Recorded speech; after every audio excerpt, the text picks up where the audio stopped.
할렐루야. 예, 오늘 말씀 우리가 너무나 잘 아는 말씀입니다. 염려하지 말라는 그런 말씀이죠. 세 번씩 반복하십니다. 여기서 예수님께서 25절에 목숨을 위하여 무엇을 먹을까 무엇을 마실까, 몸을 위하여 무엇을 입을까 염려하지 말라. 31절에 또 무엇을 먹을까 무엇을 마실까 무엇을 입을까 염려하지 말라. 마지막 절 34절에 내일 일을 위하여 염려하지 말라. 이 세 번씩 염려하지 말라고 말씀하신 것은 우리 인간들은 이 naturally 자연히 염려하는 걸 잘합니다. 염려하는 엑스퍼트들 같아요. 정말 하지 말라 그래도 잘하고 가르쳐주지 않아도 이건 배운 것도 아니고 그냥 자연히 하는 그런 현상인 것 같습니다. 너무나 염려를 많이 하니까 염려하지 말라. 왜냐하면 천국 백성들의 그 캐릭터는 이 염려와는 사실 상관이 없어야 됩니다. 염려하지 말아야 됩니다. 왜냐하면 염려를 하게 되면 우리는 이렇게 debilitate 됩니다. 이렇게 꽉 묶여가지고 어떻게 행동을 하지도 못하고 점점 쇠약해져서 앞으로 전진해 나갈 수 없는 그러한 상황으로 만들기 때문에 우리는 염려를 하지 말라고 지금 예수님께서 명령하십니다. 명령하시는데 이게 명령한다고 해서 되는 건가요? 누가 뭐 염려를 하고 싶어서 하나요? 되는데 어떻게 해요? 그렇죠? 걱정, 근심이 되는데 어떡합니까? 근데 지금 예수님께서 여기 무작정 염려하지 말라고 명령하시는 것은 뭐 어떤 근거 없이 하시는 말씀이 아닙니다. 그냥 우리들이 서로 주고받는 뭐 어려움을 당할 때 그냥 염려하지 마, 뭐 잘 될 거야 라고 하면서 그냥 근거 없는 어떤 그런 뭐 인커리지먼이 아닙니다. 지금 예수님께서는 왜 우리가 염려하는 것이 잘못된 것이고 또 우리가 어떻게 하면 우리 염려를 하지 말아야 하는 그 비밀을 가르쳐 주시는데 굉장히 논리적으로 합리적으로 설명을 해 주십니다. 문제를 없애준다고 하지 않았어요. 그게 아니고 어떻게 우리가 상황에 놓여 있는 이러한 여러 가지 문제와 그 염려를 하게 하는 그런 상황에서 우리가 올바른 반응을 할 수 있는가 하는 것입니다. 자, 그럼 염려가 무엇일까요? 영어로 우리가 번역을 한다면 뭐 worry가 염려죠. 그리고 anxiety 그렇게 말하고 있습니다. 뭐 우리가 잘 알잖아요. 다 염려해 보시니까 항상 어떤 상황에 놓여 있을 때, 어떤 어려움, 어떤 프레셔에 있을 때, 참 이렇게 이 정신적으로 불안한 상태이죠. 그래서 내가 당장 지금 당하는 그런 스트레스가 쌓이게 되면 염려가 됩니다. 예를 들어서 여러분, 내가 직장에서 해고가 되었다고 합시다. 레이오프가 되었다고 합시다. 그러면 당장 우리 집안을 먹고 살릴 지금 돈 들어올 소스가 없으니까 얼마나 걱정이 됩니까? 얼마나 염려가 됩니까? 이건 뭐 당연한 것이죠. 그렇죠? 또 내가 사랑하는 우리 가족이 무슨 병에 걸렸어요. 그러면 염려가 되죠. 이거 앞으로 어떻게 할 것인가? 또 우리 자녀들이 막 속을 새깁니다. 반항을 합니다. 잘못 길로 막 들어갑니다. 그러면 당연히 부모로서 염려하는 것은 당연한 것이죠. 그때마다 우리들은 우리의 나름대로 어떻게 내가 이것을 해결할 것인가 하면서 대응을 하려고 그런 문제를 풀려고 여러 가지 방법으로 노력을 하지요. 그러나 그럴 때마다 오히려 문제가 해결되는 것이 아니라 자꾸 이렇게 소용돌이 속으로 빠져가는 듯한 그러한 경험도 많이 해봤을 것입니다. 또 어떤 사람은요, 뭐 특별한 무슨 뭐 문제가 있어 염려하는 게 아니라 그냥 염려할 것을 그냥 골라서 해요. 그냥 아무 그럴 필요가 없는데 일어날 것도 아니고 거의 일어날 뭐 그런 가능성도 거의 없는데 괜히 끄집어내가지고 그냥 염려하는 그런 사람들도 있대요. 이걸 뭐라고 하는지 아세요? Professional warrior라고 그래요. Professional warrior. 그런 말이 있어요, 여러분. 그냥 골라서 그냥 신문 보고 신문에서 무슨 핵전쟁이 일어날까? 아이고 큰일 났다. 그러면서 막 걱정하고 잠을 못 자고요. 두근두근 하고 쓸데없는 거 가지고 걱정하는 거죠. 그런 사람들, 그렇죠? 그래서 여기 보니까 맨 마지막 절에 예수님께서 무엇을 위해 염려하지 말라고 하셨어요? 내일 일을 위해 염려하지 말라. 내일 일을 위해. 그러니까 예수님께서 언급하시는 뭐냐면 염려가 뭔지 알 수 있어요. 대부분 앞으로 일어날 가능성도 없는 어떤 미래에 알 수도 없는 그런 일 가지고 실제로 지금 일어난 일도 아닌데 내일에 일어날 일에 그걸 가지고 염려를 한, 다시 말해서 내가 컨트롤할 수 없는 걸 가지고 내가 컨트롤하려고 하는, 그게 바로 염려의 bottom line이라는 것이죠. 그렇다면 여기서 예수님께서 말씀하시는 염려는 무엇인가? 컨트롤할 수 없는 것을 내가 컨트롤하려고 하는, 거기에서부터 나오는 것이 바로 염려라는 것이죠. 그래서 27절을 보니까 염려의 그 근원의 핵심을 말해주고 있어요. 너희 중에 누가 염려함으로 그 키를 한 자라도 더할 수 있겠느냐. 여러분, 이것을 영어로 어떻게 번역이 되어 있냐면 Who of you by worrying can add a single hour to his life? 그랬어요. 그러니까 내가 염려함으로써 내가 단 1시간이라도 내 삶을 연장시킬 수 있느냐? 없잖아요. 여러분, 우리의 생명은 누가 주관하십니까? 우리의 생명은 누가 연장시켜 주십니까? 오직 하나님밖에 없습니다. 다시 말해서 내가 염려하는 이유는 무엇이냐면 오직 하나님만이 할 수 있는 그의 주권과 능력을 내가 하겠다는 거예요. 내가 소유하겠다는 거예요. 그것이 바로 우리 염려의 그 bottom line이라는 거예요. 내가 주인이 되고 싶어하는 마음. 여러분, 내가 내 삶의 주인이지. 여러분, 우리는 그렇게 만들어지지 않았습니다. 우리 인간은 그렇게 창조되어 있지 않습니다. 내 인생의 주인은 내가 될 수 없어요. 우리는 자격이 없는 사람들입니다. 그럴 자격이. 여러분, 자격이 없는 그런 위치에 서 있은 적 있습니까? 뭐 직장에서나 뭐 어떤 포지션에도 내가 경험도 안 해봤고 내가 할 줄도 모르고 자격이 없어요, 전혀. 그런데 그 자리에 딱 있어요. 여러분, 생각해 보세요. 얼마나 두렵습니까? 두근두근. 만약에 여러분이 어디 뭐 이렇게 직장을 갔다가 이렇게 뭐 레주메를 갖다가 이력서를 속여가지고 들어왔다고 합시다. 전혀 나는 경험도 없고 실력도 없는데 떡하니 그 자리에 앉았어요. 그럼 버스가 올 때마다 아이고, 무슨 뭘 물어보면 어떡하지? 두근두근 불안해가지고 살 수 없잖아요. 왜? 나는 자격이 없는 사람이기 때문에. 제가 옛날에 15살 때, 고등학교 때였는데, 우리 LA에 살고 있었을 때, 이제 우리 아버지가 이제 그 애나햄에 이제 도넛샵을 하셨습니다. 그래서 LA에서 이제 애나햄까지 왔다 갔다 했는데 제가 주말이면 가서 도와드렸어요. 저는 그때 15살이기 때문에 제가 퍼밋은 받았는데, 이제 운전을 조금 이제 연습을 하고, 조금 할 줄 알아요. 근데 프리웨이는 타본 적이 없습니다. 근데 라이센스도 없잖아요, 저는. 근데 하루는 이제 집에 오시는데 밤새 이제 일을 하시고 그 다음날 이제 낮에 집에 오시는데 저랑 같이 오고 있는데 졸려가지고 운전을 못 하겠다는 거예요, 아버지가. 그래가지고 프리웨이에서 옆에다 풀업을 해가지고 나보고 운전하라고 그러시더라고요. 나는 지금 라이센스도 없고 운전할지도 몰라요. 프리웨이는 타보지도 못했어요. 물론 뭐 동네에서 좀 이렇게 왔다 갔다 하고 이제 좀 그런 적은 있지만 이제 겨우 운전을 배웠어요. 근데 도저히 내가 졸려서 운전을 못하겠으면 네가 한번 해봐라. 제가 15살이었습니다. 아버지가 이런 기회를 줬어요, 나한테. 불법이지만, 한편으로는 두렵지만 한편으로는 엑사이팅했습니다. 프리에서 옆에 숄더에서 그냥 막 차들이 5번 프리에서 막 오고 있는데, 에라 모르겠다 그냥 밟고 그냥 붕 들어간 거예요, 그냥. 그러니까 우리 아버지도 막 겁이 나가지고, 걱정이 되는데 잠도 안 주무시더라고. 야, 이렇게 해라, 저렇게 해라 해가지고. 가까스로 하나님의 순수한 은혜로 집에 사고 나지 않고 돌아왔습니다. 그런데요, 그때는 정말 살벌하더라고요.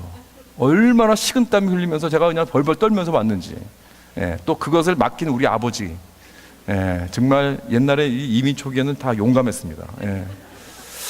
왜 내가 이렇게 불안해하고 떨었는가? 왜 염려했는가? 경험도 없고 자격도 없는 그런 운전자였기 때문에 그렇습니다. 그래서 우리 모두의 염려의 원인은 바로 여기 있는 거예요. 내가 인생의 주인이 될 자격이 없는데 인생의 운전대를 내가 쥐고 있는 건 당연히 염려할 수밖에 없는 것이죠. 그러면서 우리는 내 인생에 내가 어떻게 돼야 한다는 것을 내가 더 잘한다는 식으로 하나님한테 왜 이게 안 되는 거예요? 왜 내 인생에 이렇게 되는 것입니까? 왜 이걸 해결 안 해주지 않으세요? 왜 저렇게 가게 해주지 않으세요? 하고 하나님께 막 따집니다. 그러면서 우리의 마음은 하나님이 알긴 뭘 알아. 내가 더 잘 알지. 라는 이 마음 자세. 이것이 바로 우리의 모든 염려의 그 근원입니다. 그러니까 늘 불안할 수밖에 없는 것이죠. 그렇죠? 여러분, 그렇다면 이런 문제를 어떻게 해결해야 합니까? 오늘 본문에서 예수님께서 말씀하시는 것은 우리가 만약에 염려에 사로잡혀 있다면 그것은 두 가지를 잘못하고 있다는 거예요. 첫째로 한 가지는 뭐냐면 우리가 생각을 하지 않는다는 거예요. 생각을 하지 않는다. 그 다음에 두 번째로 우리는 우선순위가 잘못되어 있다. 첫 번째는 we're not thinking. 그 다음에 두 번째는 we have a wrong priority. 그런 말입니다. 첫째로 우리는 생각을 해야 됩니다. 여러분, 무엇을 생각해야 하는가? 26절에 보시기 바랍니다. 공중의 새를 보라 그랬습니다. 공중의 새를 보라. 또 28절에 보세요. 들의 백합화가 어떻게 자라는가 생각하여 보라. 그렇죠? 지금 예수님은 염려를 하지 말아야 할 이유를 어디서 찾으라고 하는 겁니까? 생각하라는 것입니다. 그러니까 다시 말해서 우리가 염려하는 이유는 곰곰이 생각하지 않기 때문에 그렇다는 것입니다. 여러분, 예수 믿고 나서 우리 크리스천들이 빠져드는 함정이 뭐냐면 생각하지 말자. 이제부터는 골치 아프다, 믿기 힘들고 이해도 잘 안 되고 말도 안 되는 그러한 말들이 너무나 성경에 많은데 그거 자꾸 저렇게 생각하면 골치 아파. 그냥 무작정 맹목적으로 믿어버려. 그러니까 믿음이 필요한 거 아니야? 라고 생각하는 사람들이 많이, 그것도 생각이네요. 그죠?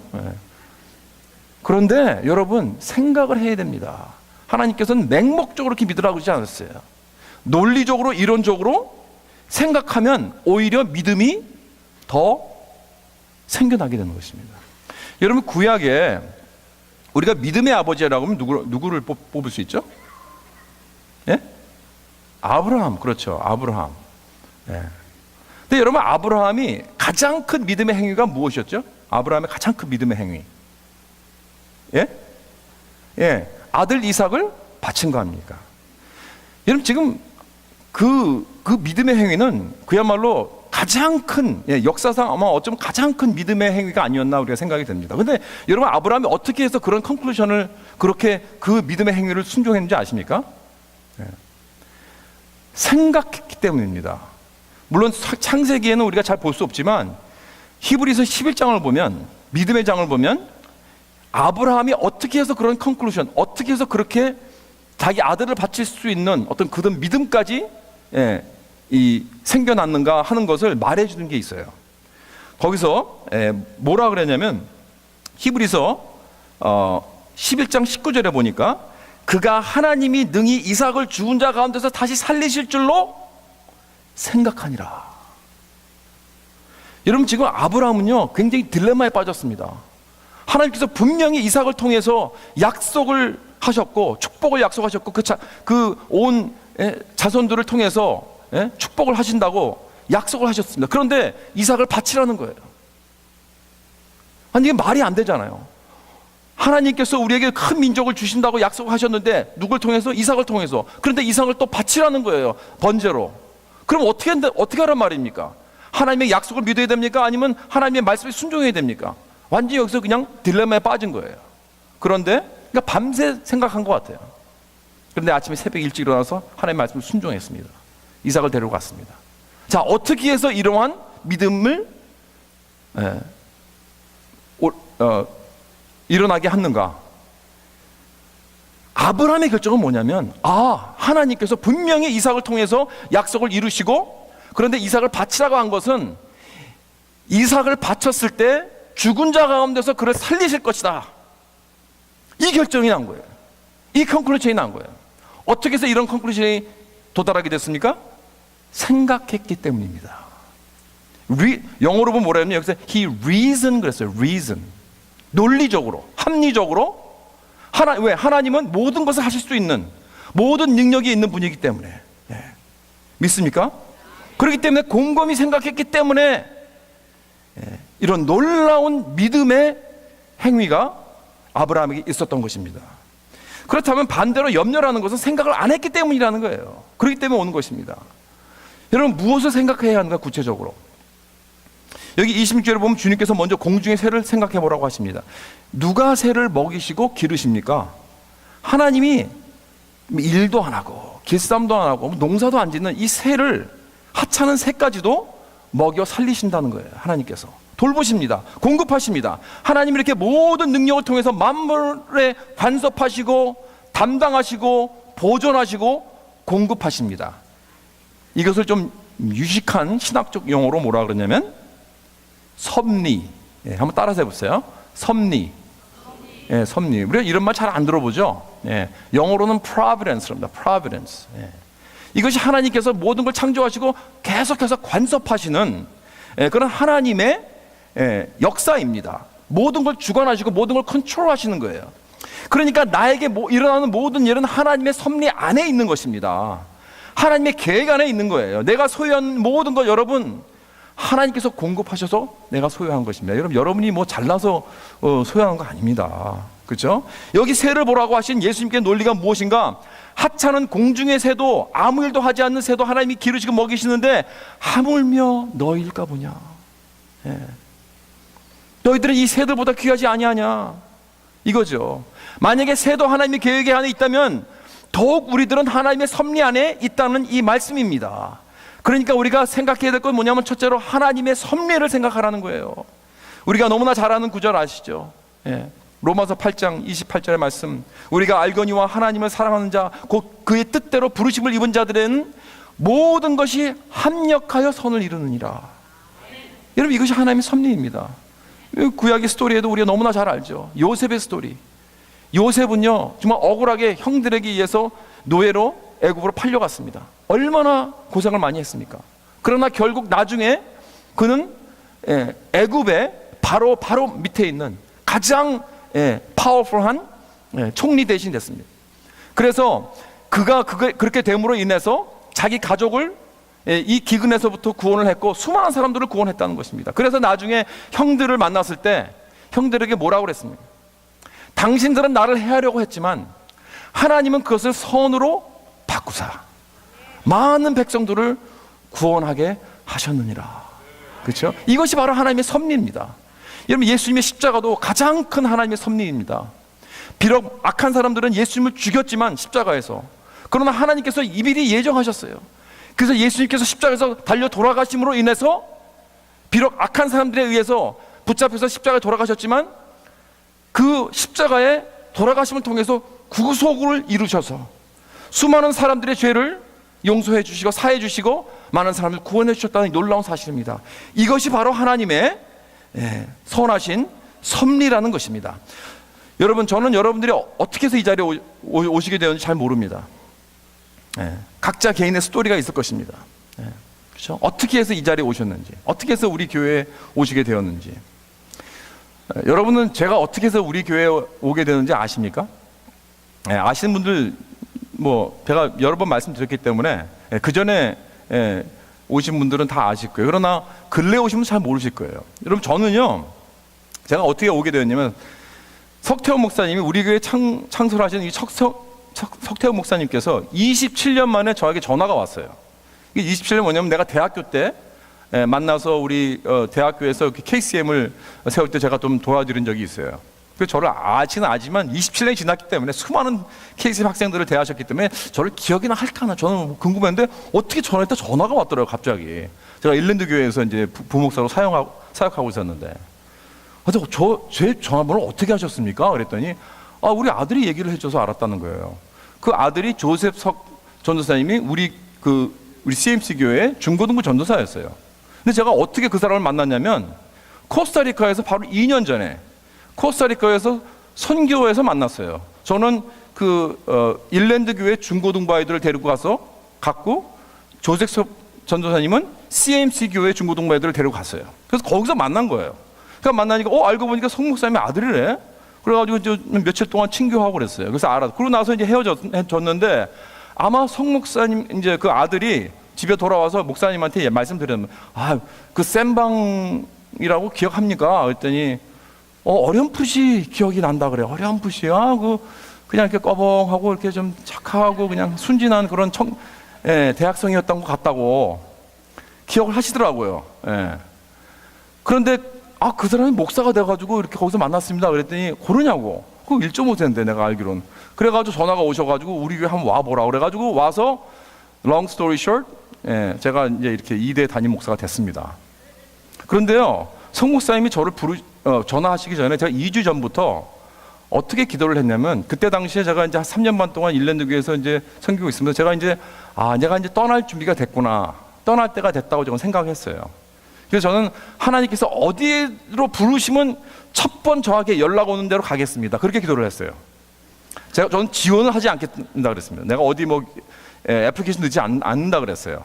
제가 어떻게 해서 그런 기도를 했는지 모르겠어요. 저도. 여러분들 뭐 이렇게 그런 거 이렇게 하지 마세요. 뭐 아무나 하는 거 아니에요. 근데 저도 뭐 그런 거 별로 하지 않는데, 이상하게 그때 하나님께서 그런 마음을 주시더라고요. 그냥 기도하라는 거예요.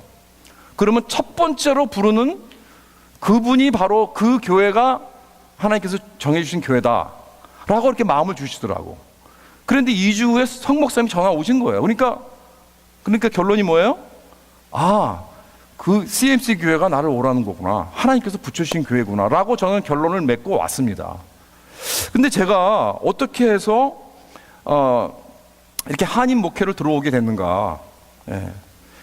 저는 사실 원래 뭐 영어 목회만 쭉 해왔었고, 교육 목회만 해왔었고, 한인 목회는 제가, 그러니까 KM은 제가 한다는 꿈도 안 꿨어요, 솔직히 말해서.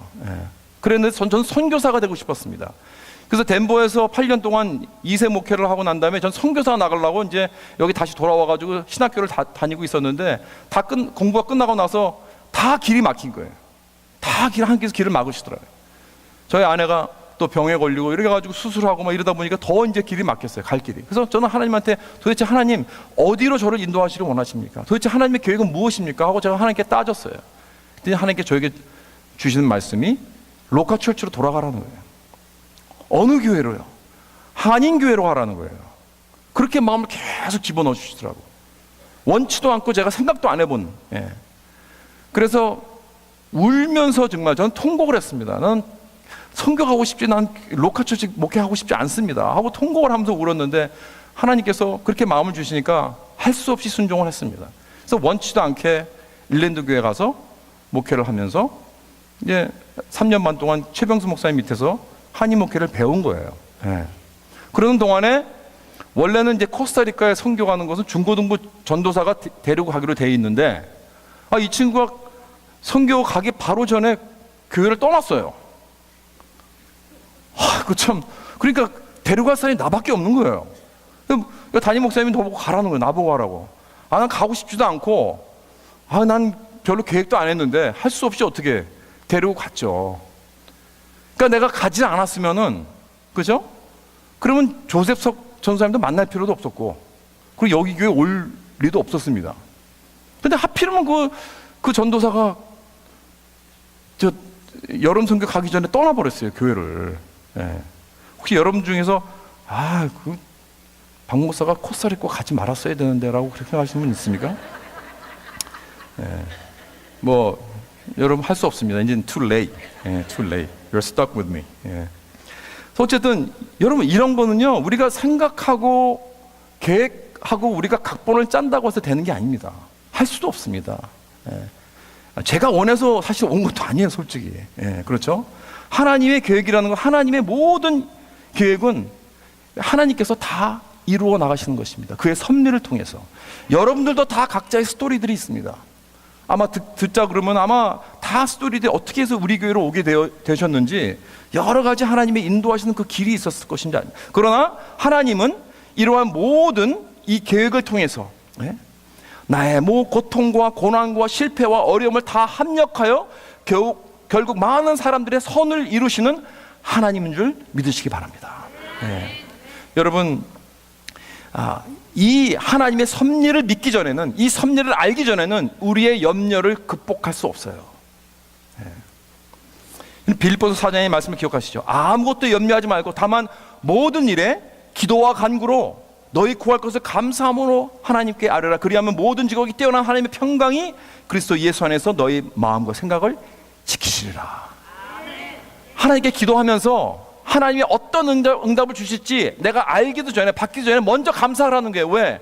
하나님은 가장 나에게 좋은 길로 인도해 주실 것이기 때문에. 하나님은 나의 아버지이시기 때문에. 믿습니까? 그렇습니다. 여러분, 어떨 땐 인생이 내 마음대로 되지 않죠. 짜증나십니까? 힘드시죠? 내 마음대로 되지. 여러분 인생이 여러분 마음대로 되지 않는 게 천만다행이라고 생각하십시오.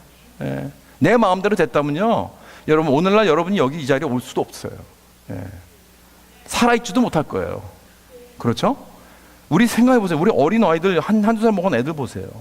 걔네들은 눈이 아침에 일어나자마자 온종일 무슨 일 하고 다니면 자기 인생 망칠 일만 하고 다녀요. 그러니까 우리 부모님들이 얼마나 가가지고 아이고 길에 나가면 얼른 구해주죠. 물에 빠지면 얼른 구해주죠. 칼 집으려고 그러면 얼른 또 우리가 보호해주죠. 그래가지고 얼마큼 많이 우리 부모님들이 우리들을 보호해 주셨습니까? 구해 주셨습니까? 그랬으니까 오늘 여러분들이 살아계신 거 아닙니까? 그렇죠? 여러분의 부모님들이 구해 주셨으니까. 아니면 썸바리. 그렇죠? 그런데 영적으로 생각해 보세요. 영적으로 생각하면 똑같은 일이 오늘날 우리도 일어나고 있는 거예요. 영적으로 우리 어린아이 같은 우리들이 하나님보다 내가 인생을 더 잘한다고 왜 나에게 간섭하냐고, 내 마음대로 왜 되지 않느냐고, 왜 이런 일이 이렇게 되지 않냐고 땡깡이라고 하면 안 되죠. 하여튼 막 이렇게 막 화를 내고, 그렇죠? 내 마음대로 하고 때를 부리고 하나님한테 원망하고, 그러나 하나님은 그때마다 우리를 보호해 주시고 프로텍트 해 주시고 인도해 주고 가이드 해 주셔서 오늘까지 온 것이 아닙니까? 여러분, 그래서 우리는 모든 우리의 일들, 우리가 운전자를 잡으려고 하지 마십시오. 운전대 놓고 하나님께서 God take the wheel. 여러분, 하나님이 이 운전대를 잡아주세요. 예? 근데 모든 걸 하나님께 맡겨드리고 모든 염려도 다 그에게 맡겨버립시다. Cast all your cares on him 그랬어요. 나의 모든 염려를 그에게 맡겨버리라. 예? 그죠? 베드로전서 5장 7절 말씀. 한 가지 더 생각하십시다. 28절에 보면 들의 백합화가 어떻게 자라는가 생각하라고 예수님께서 말씀하십니다. 이 두 번째 생각해야 될 거예요. 예? 좀 다른 생각이죠. 공중에서는 하나님의 섭리, 지금 하나님의 모든 것을 다 컨트롤하신다는 것이고 하나님께서 모든 걸 다 공급한다는 것이고, 여기 백합화는 하나님이 내가 무엇이 필요한지 다 아신다는 것, 즉 하나님의 사랑입니다. 하나님의 사랑을 생각. 첫 번째는 새를 보면서 하나님의 섭리를 생각하고, 백합화를 보면서 하나님의 사랑을 생각하라. 여러분, 제가 가장 좋아하는 말씀 중에 하나가 로마서 8장 32절 말씀입니다. 자기 아들을 아끼지 아니하시고 우리 모든 사람들을 위하여 내주시니가 어찌 그 아들과 함께 모든 것을 우리에게 주시지 않겠느냐. 생각하여 보라. 그렇죠? 우리가 하나님의 사랑을, 십자가를 바라보면서 생각할 때 자기 아들까지도 아끼지 아니하시고 가장 귀한 그 아들까지도 아끼지 아니하시고 우리에게 주셨는데 그 외에 모든 것을 우리에게 주시지 않겠느냐. 얼마나 우리를 사랑하시는데 그 사랑을 생각하지 않는 경우가 얼마나 많습니까, 우리가. 예. 그렇죠. 사랑하는 성도 여러분, 앞으로 염려할 일이 생기게 될 때 생각하세요. 공중의 새를 생각하면서 하나님의 공급하심, 섭리를 생각하고요, 또 백합화를 생각하여서 우리를 끊임없는 그 아버지의 그 사랑을 생각하여 모든 염려에서 해방될 수 있기를 주님의 이름으로 축원합니다. 두 번째로 우리가 염려하는 것은 우리의 우선순위가 잘못되었기 때문입니다. 프라이어리티가 잘못됐어요. 그러니까 우리가 이 우선순위를 제대로 세워놔야 됩니다. 33절에 보니까 다 같이 한번 읽어볼까요? 시작. 그런즉 너희는 먼저 그의 나라와 그의 의를 구하라. 그리하면 이 모든 것을 너에게 더하시리라. 여기서 가장 중요한 단어가 뭐냐면 먼저입니다. 먼저. First. 그렇죠? 이것은 우선순위를 말하고 있는 거예요. 우리가 제일 중요한 한 가지 초점을 맞추는 것이 그 원칙의 삶. 이게 너무나 중요해요. 마르다와 마리아의 그 이야기 잘 아시잖아요. 그렇죠? 예수님께서 신방하러 오신다 그러니까 마르다는 분주히 음식을 만들려고 이리저리 그냥 사방으로 바쁩니다. 정신없습니다. 그런데 마리아는 딱 한 가지, 예수님의 발 아래 다 무릎 꿇고 예수님의 말씀을 들었다는 거예요. 그러니까 마르다가 화가 났어요. 예수님께서 와서 저 마리아에게 좀 얘기해서 나 좀 도와주라고 하세요. 저게 뭡니까? 그럴 때 예수님께서 하신 말씀이 마르다야 마르다야, 내가 많은 일로 염려하고 근심하나 몇 가지만 하든지 혹은 한 가지만이라도 족하니라. 마리아는 이 좋은 편을 택하였으니 빼앗기지 아니하리라. 다시 말해서 그 여러 가지로 분주한 일들이 중요한 것이 아니라는 거예요. 나에게 초점을 맞추는 그 한 가지가 중요하다는 말씀입니다. 염려라는 것은 그 헬라어 단어로 무슨 의미가 담겼냐면 여러 갈래로 나누어졌다. 여러 갈래로 나누어졌다는 그런 뜻입니다. 우리 삶 속에 여러 가지가 있죠. 뭐 가정도 있고요, 직장도 있고, 여러 가지 관계도 있고, 우리의 오락도 있고, 재정도 있고, 여러 가지 사회활동, 이런 일도 꽉 차 있는 것입니다. 문제는 내 삶 한가운데 그 중심이, 그 깊이, 나를 그 추가 무엇이냐 이거예요. 네.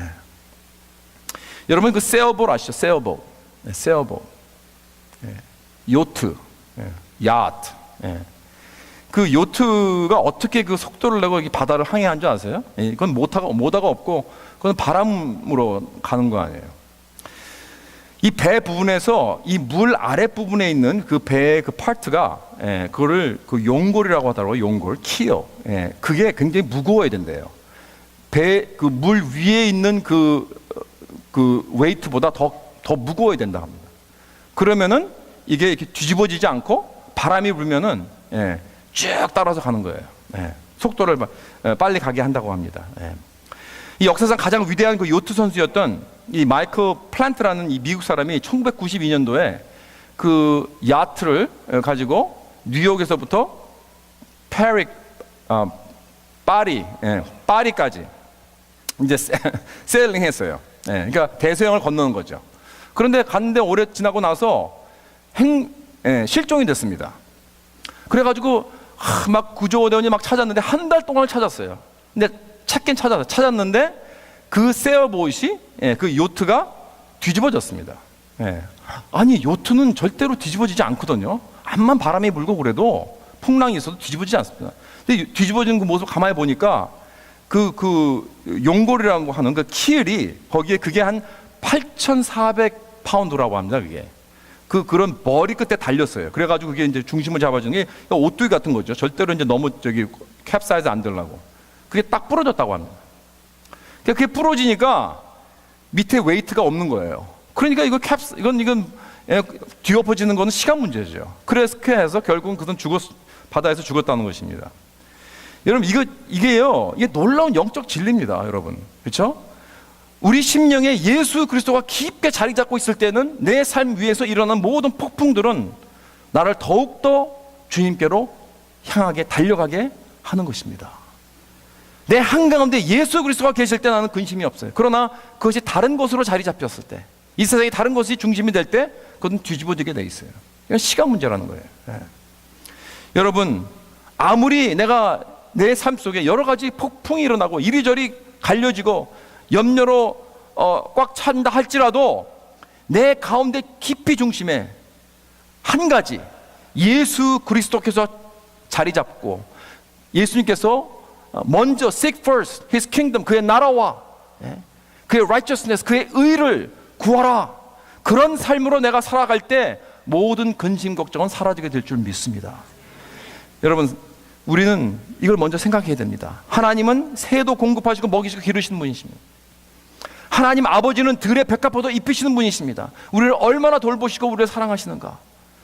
우리가 애석하기 전에 미리 아신다는 거예요.